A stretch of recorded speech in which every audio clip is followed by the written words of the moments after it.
Hi again, Louise. Hi.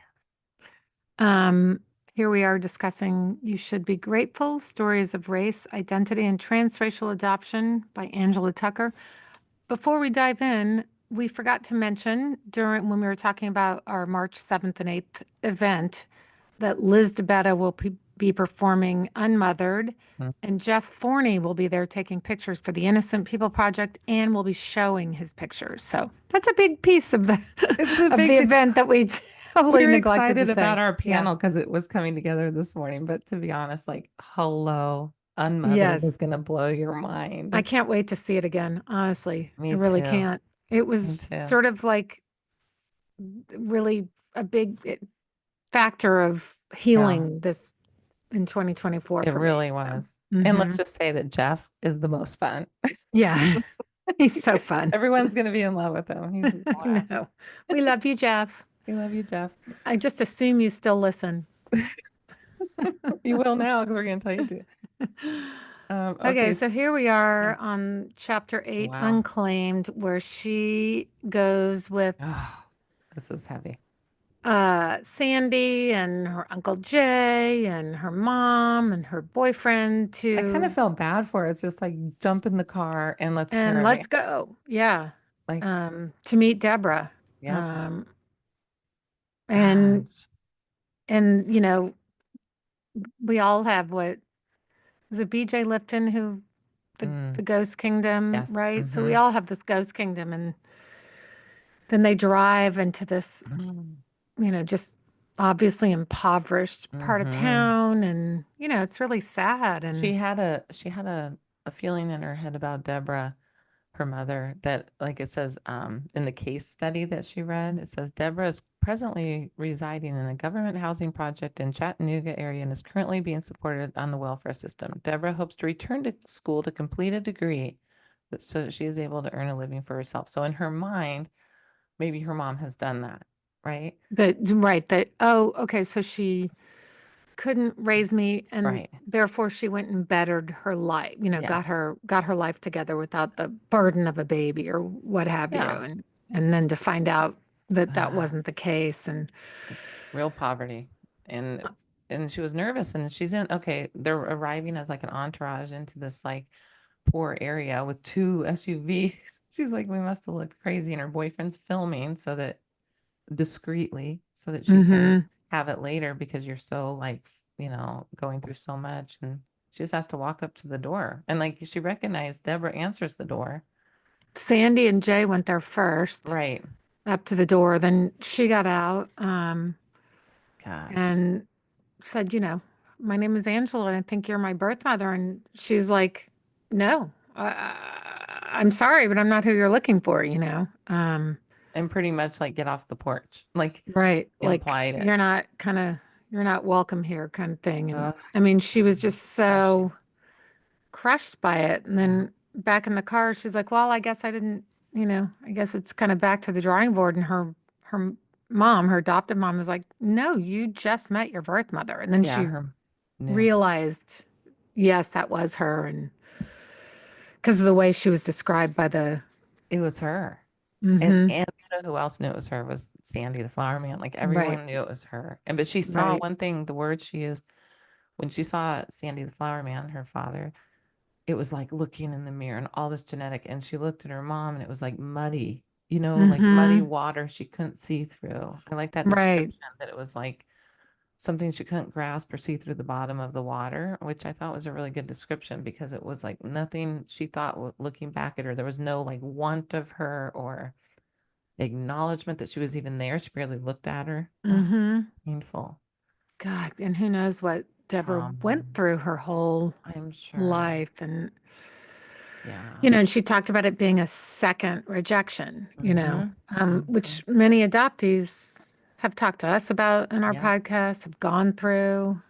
It's such a big risk to go look for our parents and then having to go through that is also, I Yeah. mean, it's just so It's messed layered, up. It puts you very layered. it puts you back in the infant rejection feeling again. You think you're this hmm strong adult and all of a sudden you're crippled by this. It's bizarre. It's I like how she said as they drove back to the hotel, she felt as though she were a butterfly encased in resin. So Uh, that was a really powerful description. Um, she has great writing. Then she gets into a story because she worked at an adoption agency, as we know, mm-hmm, which is kind of funny because she helped children, but you're also like complicit in children. Like she's very mixed about that time of her life. mm-hmm. And she met a when she was working. This kind of took her back to shouldn't my mother want me, right? And does Deborah's right to privacy trump her right to know her story? You know, this is Yes. the age-old question, right? Hmm. She survived one rejection from her birth mother. Could she survive a second? Then she gets into this 19-year-old white Yes. woman who was 8 months pregnant. Who she got to know quite well through this Hmm. adoption process, and she needed to be matched with a family. Well, yeah, but wait, she wanted to raise her Yeah. child, right? So she Hmm. borrowed $250 from the Oh, family that she was staying with so that she could get an ultrasound. yeah. Then the ultrasound, the doctors wouldn't let her go without making a connection with the adoption agency first. So that's how she came Crazy. so predatory. It's so predatory. And she kept telling her, I mean, she did go over all her options. Like, I do, like, she had her options because she had someone great helping her, like Angela. They Hmm. tried and tried to find the options for this young girl. And she finally chose, I need to find a family for my baby. But so they found this family, the Mitchells, But wait, and but back up. So Angela had been talking to that family, oh, to the right? Mitchells, yeah, Prior you're right. to Heather. Hmm. And the family had all this criteria. It really was, Cringy. yes. So here, let's just see what she says. Well, it was a year ago and she visited the Mitchell's home. So prior to Heather, Hmm. right? Right, prior. They were already in their database, whatever. Yeah. They had a mansion on the water. One bedroom was expertly decorated for the baby they hoped to adopt, but they kept the door closed because it was too painful to be reminded, but they didn't have yet. As part of the interview, here's some of the questions. Do you want a boy or a girl, a newborn, toddler, tween or teen, a black child, Latinx, Native, Asian, one who has had previous adoptive or foster placements, Hmm. development, all this list. So then they say to her, we are only open to adopting a newborn white girl so long as the birth mother has not done any drugs or smoked while pregnant. We've heard that it can have some lifelong impacts on the baby. We also want to be able to choose the child's name, choose how much contact the birth mother can have as she grows up. So then, Angela's like, Yeah. on one Oh, hand, she's glad that they know their limitations, but at the same time, it also feels well, it feels so weird because you're literally shopping for a child. which is what she says later. Yeah. By saying no, they were helping to ensure they didn't end up with a child they didn't feel equipped to raise. But I also felt deeply conflicted about the shopping like process. Yeah. Like she was on a Tinder profile. Right. And it did bring up something with her. Like it brought up that people do get pressured by the adoption agencies. This was interesting. I don't know that I ever thought of this. This book keeps like going, whoa, because I put a big star, like, huh. The adoption agencies will start to pressure a white family who may want only a white baby into thinking Well, it'll be of cheaper if you get a cheaper. child of color. I mean, And they then guess actually what say that. happens there? Then they're really not equipped. And Mm-hmm. Angela's parents went out and were equipped. Like they educated themselves. Then you're pushing babies on people who are like, "Oh, okay, I guess if that's the way." And then you're like not equipped and that child's going to suffer and so she has so many mixed feelings going on and she felt kind of judged at their house Yeah. because she's thinking, "Oh, they wouldn't want me." Right? Right. They just said they wouldn't have wanted to adopt someone like me. Oh, Then she said, I reminded them that adopting a newborn cannot happen without a precipitating stressful event for the pregnant woman, and that I the like stress of that. a pregnant woman may leave lifelong psychological or medical impacts on the baby, just as drugs or smoking may. I mean, I think these people went into this still thinking that a baby's going to be a blank slate. I Of mean, course to they me, do. that's what it sounds like. Yeah. The I think subtext of these me people is too. like if we get a white baby girl whose mother is a pristine saint, then we can mold her, give her a new name, make her in our image. Yeah. Okay, let's wait till she turns 13. Have fun. No, well, then, Heather meets up with the Mitchells, so she puts them together because the Mitchells have already said no to a ton of kids, by the way, A ton. which is like, nope, Like, what did nope, she nope. say? It was bizarre to me. Yeah, I can't find it, but yeah, she's, I mean, they've been however many Mm-hmm. times they said no. And then, they meet and Heather is Uh, late and looking Because she kind has to of take three disheveled. buses. She has I to mean, take a bunch of buses. So Angela's like, how was the bus ride? First thing to kind of acknowledge yeah. they don't care, nor do they really even notice. And it said Mm-mm.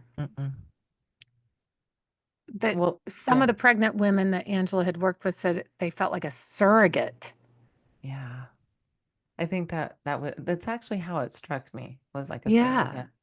Like you're being courted. It was a very strange situation. The father, I mean, you're looking at, because the Mitchells are just there for what they want, and then they're lovely to her. They hold her seat for her, and they're nice, and they give her a note that says, the father hands her a gift, a wrapped gift that says, we view adoption to be one of the Oh, most selfless choices of a woman ugh. can make. If you choose us to be the adopted parents to your child, we will strive to match your level of altruism.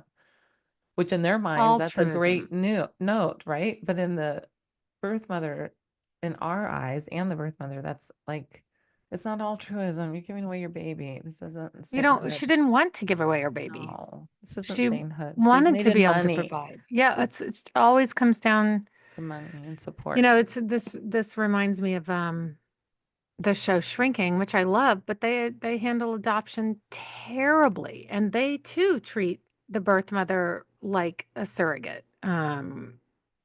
And she's a cheerful surrogate. It's completely unrealistic. By the way, Virgin River is guilty as well because I somehow started season 6. Don't ask that I binged that during with my brother on TV. Like we used to Zoom during Christmas and all these things to watch Virgin River together. And I was like, oh, same thing. Two of them, two birth mother situations. Everyone's cheerful. Everyone's, Oh, it just is. it What feels so. annoys me about Shrinking too is that it's a show about the loss of a mother.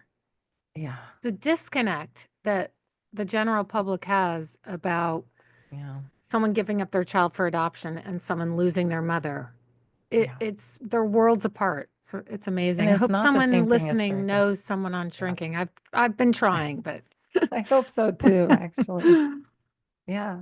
I oh my know. gosh. So but then this also was a heartbreaking Yep. last sentence of Yep. the Very. chapter when she says, here's the other word I circled before I get there. Hmm.